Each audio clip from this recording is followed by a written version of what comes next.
प्रिय छात्रों नमस्कार। एनसीईआरटी गणित कक्षा 10वीं में आपका स्वागत है। हम लोग प्रश्नावली 5.2 का प्रश्न क्रमांक 16वां अब सॉल्व करेंगे। तो आइए सबसे पहले प्रश्न पढ़ लेते हैं। इसमें दिया गया है, वह समांतर श्रेणी ज्ञात कीजिए जिसका तीसरा पद 16 है और सातवां पद पांचवें पद से 12 अधिक है। तो सबसे पहले हम समांतर श्रेणी हमें ज्ञात करना है और इसके लिए हम मान लेते हैं, माना समांतर श्रेणी का प्रथम पद a और सारबंतर d है। तो इस तरीके से आपको लिख लेना है। ये इंट्रो लाइन होती है जो हमें लगभग हर क्वेश्चन में लिखनी होती है कि समांतर श्रेणी का प्रथम पद a और सारबंतर d है, जब भी हमें समांतर श्रेणी ज्ञात करना हो। इसके बाद हम जो हमें स्थितियाँ दी हुई हैं उसको पढ़ लेते हैं। यहाँ पर स्थिति नंबर 1 दी हुई है जिसका तीसरा पद 16 है, ये एक अलग बात है, और सातवां पद पांचवें पद से 12 अधिक है, ये एक अलग बात है। तो हम दोनों बातों को अलग अलग लिखेंगे जिन्हें हम स्थिति फर्स्ट और स्थिति सेकंड नाम दे देते हैं। तो चलिए सबसे पहले लिखेंगे स्थिति 1। तीसरा पद 16 है, स्थिति फर्स्ट में हमें यही दिया गया है, तीसरा पद 16 है।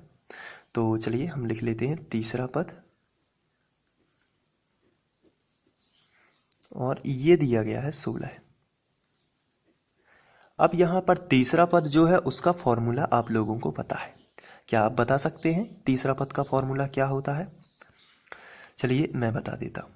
तीसरा पद होता है a + 2d, हम लोग पढ़ चुके हैं। जैसे पहला पद होता है a, दूसरा पद होता है a + d, इसी पर तरीके से तीसरा पद होता है a + 2d। आपसे यदि 27वां पद पूछा जाता है तो a + 26d, ये मैंने आपको बताया। यानी कि जो कोई भी पद हो उस यदि आपसे पूछा जाता है तो उसमें से आपको एक घटा देना है और बताना है। जैसे तीसरा पद है तो तीसरा पद है इसलिए 3 में से एक जाएंगे तो 2d और 1, तो 2 और 1 3 बराबर 16। ये समीकरण 1 बना लेते हैं। इसके बाद स्थिति दूसरी दी गई है, तीसरा पद 16 है और सातवां पद पांचवें पद से 12 अधिक है। तो ये है स्थिति थर्ड। स्थिति सेकंड, सातवां पद पांचवें पद से 12 अधिक है। तो हम लिखेंगे स्थिति सेकंड, और स्थिति सेकंड हमें पढ़ना है सातवां पद पांचवें पद से 12 अधिक है।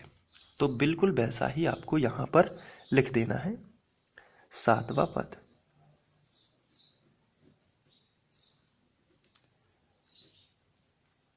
पांचवें पद से 12 अधिक है, यानी कि पांचवा पद जो है उससे 12 अधिक है। सातवां पद का फॉर्मूला लगा दीजिए और पांचवें पद का फॉर्मूला लगा दीजिए।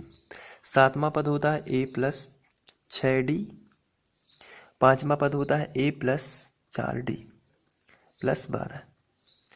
यहाँ से a और a कैंसिल, d और d एक तरफ कर लेते हैं, यानी कि 6d पहले से यहाँ पर लिखा है, ये प्लस का 4d इस तरफ आएगा तो माइनस का 4d बराबर 12 है।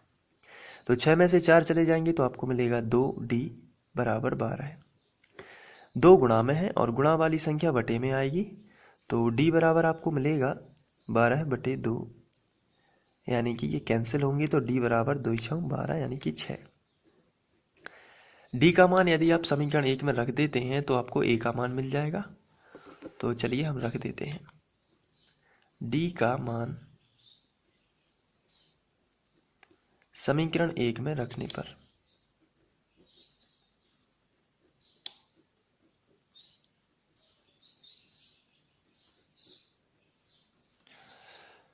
तो सबसे पहले मैं आपको देखने के लिए समीकरण 1 लिख देता हूं, जो कि है a + 2d बराबर 16 है। तो a + 2d बराबर 16 है। अब यहाँ पर हमें d का मान रखना है 6, तो a + 2 और d का मान 6 रख देते हैं ब्रैकेट में, बराबर 16 है। अब 6 दूनी 12 है, गुणा कर दिया बराबर 16 है। प्लस वाली संख्या इस तरफ आएगी माइनस में, तो a बराबर आएगा 16 - 12, यानी a बराबर आएगा 4। तब हमें समांतर श्रेणी ज्ञात करनी है, तो लिखेंगे अतः समांतर श्रेणी।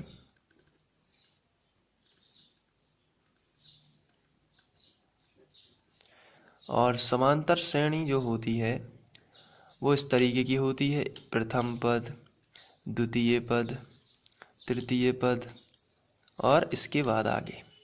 तो प्रथम पद तो 4 ही है, द्वितीय पद a प्लस डी यानी a का मान 4 और d का मान ऊपर देख लेते हैं कितना आया है 6, तो यहाँ पर 6। a प्लस तीसरा पद होगा a प्लस 2 और d का मान 6 और a का मान कितना है 4, तो यहाँ पर हमें 4 रखना चाहिए था, 4 और डैश डैश डैश। चलिए आगे करते हैं। तो 4 और 6 और 4 10 और इसी तरीके से 4 6 दूनी 12, 12 और 4 16। तो यहाँ पर हम लिखेंगे 16 और आगे तक। तो श्रेणी बनेगी जो इस तरीके से है 4 10 16 और आगे तक।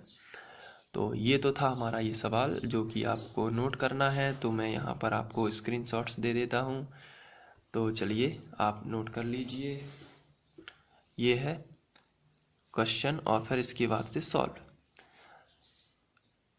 इसके बाद ये दूसरा और इसके बाद ये तीसरा, ये यहाँ तक। आशा करता हूँ आप लोगों को ये क्वेश्चन समझ में आया है, और कोई भी अगर प्रॉब्लम है तो आप मुझे कमेंट करके बता सकते हैं, मैं उसको सॉल्व करने की कोशिश करूँगा। और आप अपनी मेहनत जारी रखिए। Thank you.